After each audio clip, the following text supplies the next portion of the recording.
Y me parece que sería más que interesante poder conversar ahora acerca de quién fue el Papa Francisco, de cuál es su legado, de qué es lo que deja, con una figura que ha sido interesantísima e importante para la propia trayectoria de Francisco, que es el rabino Abraham Skorka. ¿Por qué es especialmente importante? Porque una de las claves de lo que fue el papado de Francisco fue justamente el diálogo interreligioso. Y el rabino Skorka, que es de los rabinos más preparados, más reconocidos que tiene la República Argentina. Estamos hablando de alguien que es rabino de la comunidad benedictina durante 42 años, rector del Seminario Rabínico Latinoamericano durante 2 décadas, que tiene una enorme trayectoria internacional, pero por sobre todas las cosas fue amigo de Francisco.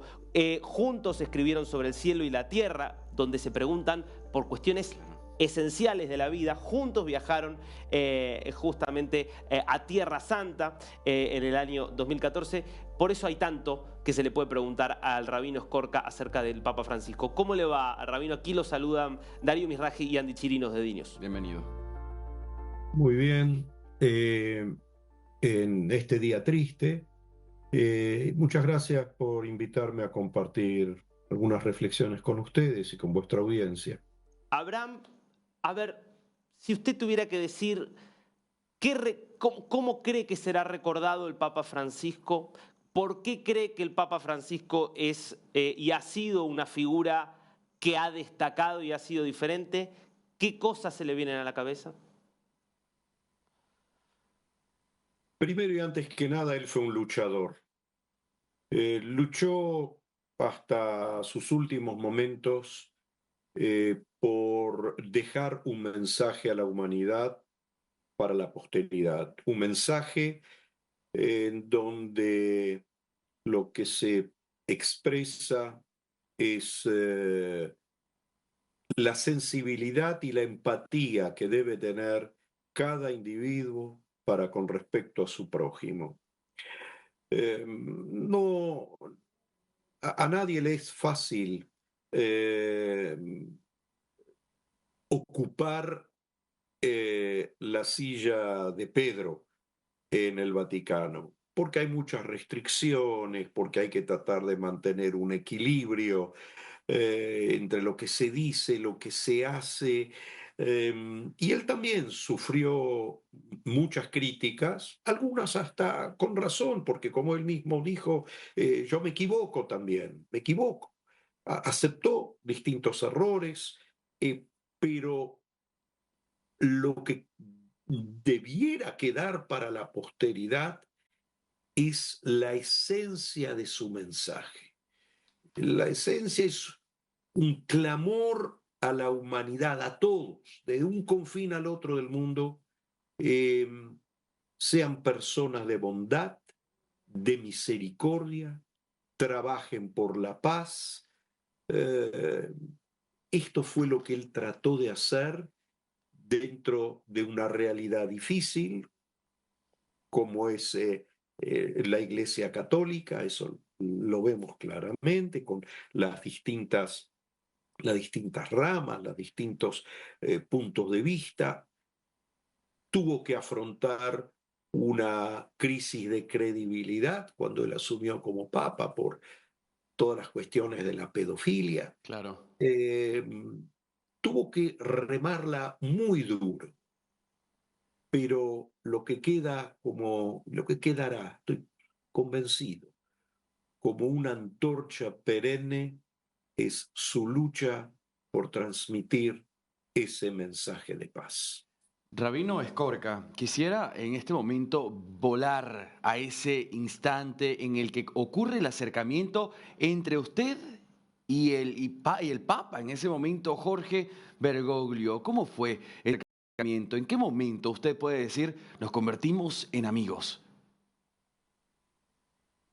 Eh, Realmente él tomó la iniciativa.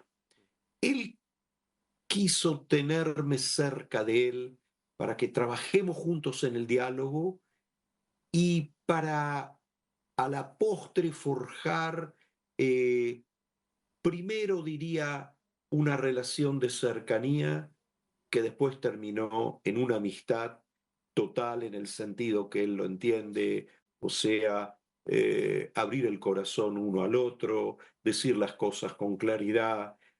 Llegamos a tener una confianza muy grande el uno para con respecto al otro. El momento clave fue a través del sentido del humor que él tenía. Yo solía ser invitado por el presidente de la Nación Argentina a los Te Deum solemne que se hacen en los días de la independencia de Argentina, el 25 de mayo, el 9 de julio.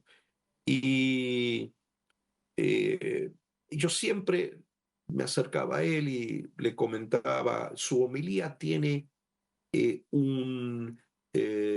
una característica, un idioma profético. Y después cuando le publican en el diario su homilía y la comentan en términos políticos. ¿No entienden? Y realmente esto era así. Había un fuego profético en él, algo que trascendía los cálculos de la diplomacia y de lo políticamente correcto.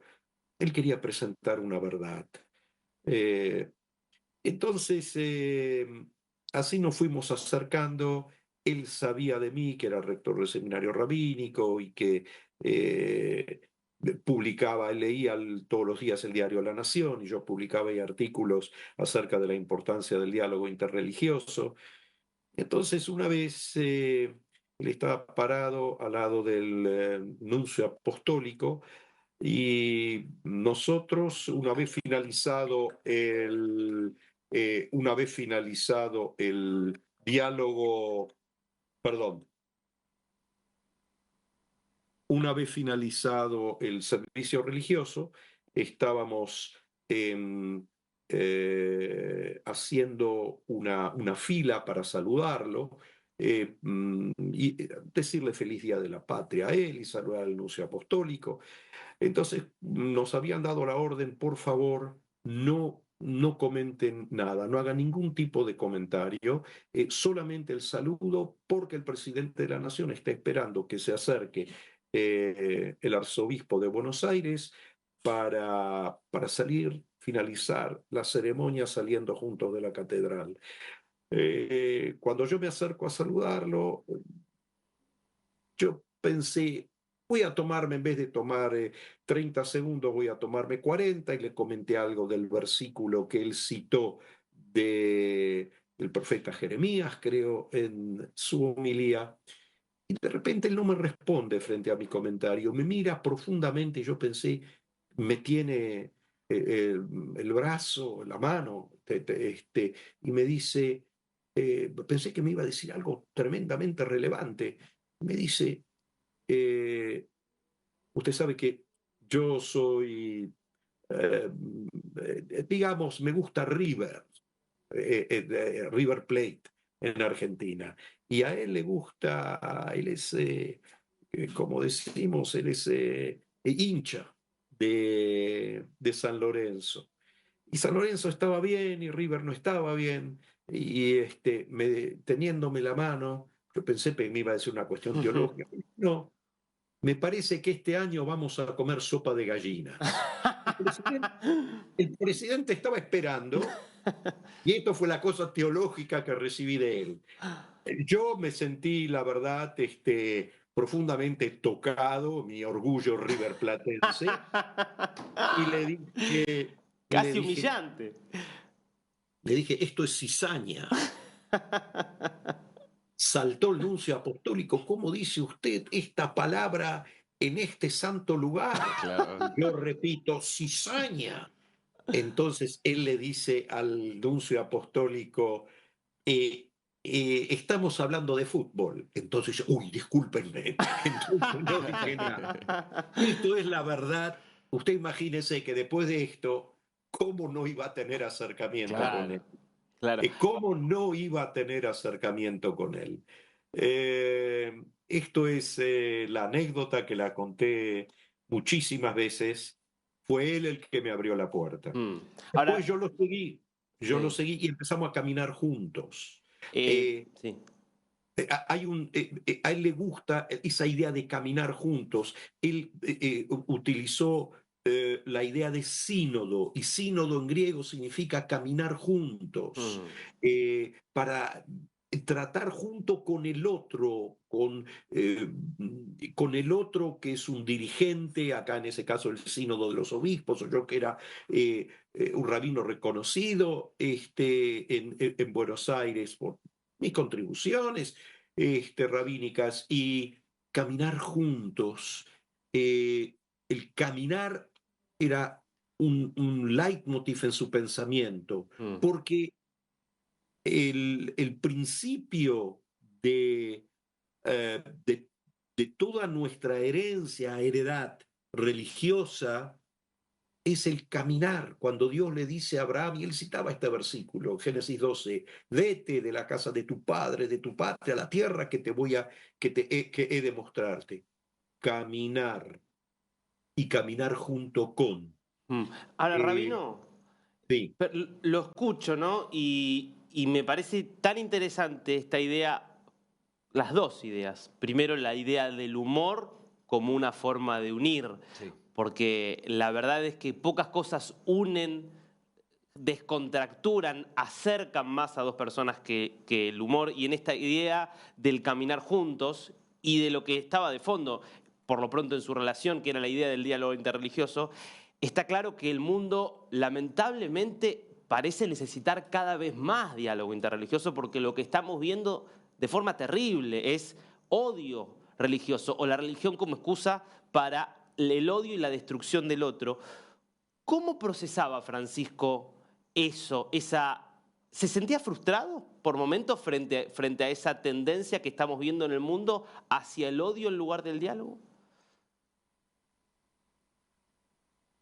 mire, primero hay que aclarar que muchos odios se generan en base a creencias.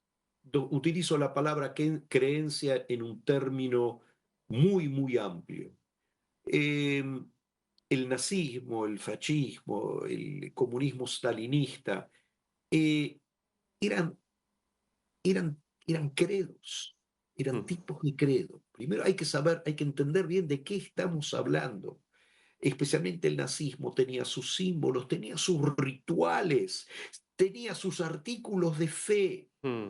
Sus Entonces, dogmas, uno podría hay, decir. perdón, Sus dogmas, digo, uno podría decir incluso. sus dogmas, exactamente, sus dogmas. O sea que cuando hablamos de, de, de religión, tenemos que ampliar el espectro y tenemos que entender que estamos hablando de creencias. Eh, y cuando se utilizan creencias en un sentido destructivo, se puede llegar a situaciones terribles. Yo estuve con él en su peregrinaje a la Tierra Santa, y estuve con él en Yad Vashem, que es el Centro Mundial de Documentación de la Shoah, del Holocausto. Y él allí dio un mensaje brillante, y él habló de cuando el hombre se quiere transformar en Dios Mm, y decidir sobre la vida o la muerte del prójimo. Eh, sí, él sufría mucho de eso, sufría mucho de la arrogancia Claro. en su propia iglesia, y le irritaba muchísimo la arrogancia en los otros credos. Rabino de Sufría Jorca. de eso. Él quería un detalle más. Él buscaba socios para su trabajo, por así decir, o amigos, Claro. como me encontró a mí. Y en esa búsqueda de alguien que hable con equilibrio, con equidad, eh, con misericordia y buscando la paz, encontró a Shimon Pérez. mm. Los dos se encontraron. Yo ayudé, gracias a Dios me dio esa oportunidad en la vida de poder crear ese puente. Y ellos se reflejaron mucho el uno en el otro. Sí, los escucho. Rabino, la verdad es un enorme placer escucharlo. Perdón, ya sé que nos estamos quedando casi sin tiempo. Yo tengo una pregunta más para hacerle. Porque usted habló también de equivocaciones que el propio Francisco reconocía. Hubo un gesto que hizo en la parte final, Francisco, que generó mucho enojo en una parte de la comunidad judía, también en una parte de la comunidad cristiana, que fue un pesebre donde aparece la kufí, el pañuelo palestino, que a muchos les hizo pensar que se estaba abonando esta idea de Jesús como un palestino y no como lo que fue, que es un judío. Eh, ¿Usted cree que fue un error? ¿Cree que lo pudo hablar esto con el propio Francisco? La última vez que yo hablé con él fue en junio del año pasado. Mantuvimos constantemente diálogo a través de emails, y algunas cosas sí alcanzamos a hablar, otras no. Yo diría que los propios actos van mostrando, van dando una respuesta a su pregunta. El kefíe fue retirado, Mm, el pesebre quedó, pero el kefíe fue retirado. Y también se le criticó por su postura, judíos lo criticaron por su mm, postura en la guerra con Hamas. Yo creo que eh, el corolario final, él lo dio ayer en su mensaje de Pascua. ¿Qué es lo que él piensa, lo que él siente? Él pidió por la liberación de todos los cautivos, todos los que mm, quedan en Gaza. Él pidió para que palestinos e israelíes no sufran más. Él mostró su sincera consternación y preocupación por el aumento del antisemitismo, por esta mm. ola de antisemitismo que se desarrolló últimamente en el mundo. Y yo puedo dar fe total que no fueron meras palabras, Mm. que era su sincero compromiso de vida. Él tuvo un compromiso con acciones en la lucha contra el antisemitismo en el mundo. Eh, Después hay cuestiones, él era una persona que desarmaba situaciones, que no era cuidadosa, él vibraba, era muy impetuoso, él vibraba en su espiritualidad. Entonces hizo desprolijidades, no, esto es una verdad, pero cuando alguien se toma el trabajo de leer con cuidado todo lo que él dijo, toda su lucha, va a descubrir y entender cuáles eran esos principios bíblicos por los cuales Bergoglio dio su vida. Rabino Skorka, la verdad le agradezco muchísimo por compartir su sabiduría con nosotros y con todos los televidentes. Es realmente un placer escucharlo y sobre todo un lujo un día tan importante. Muchas gracias por este tiempo con DNews. Buenas noches. Gracias a ustedes.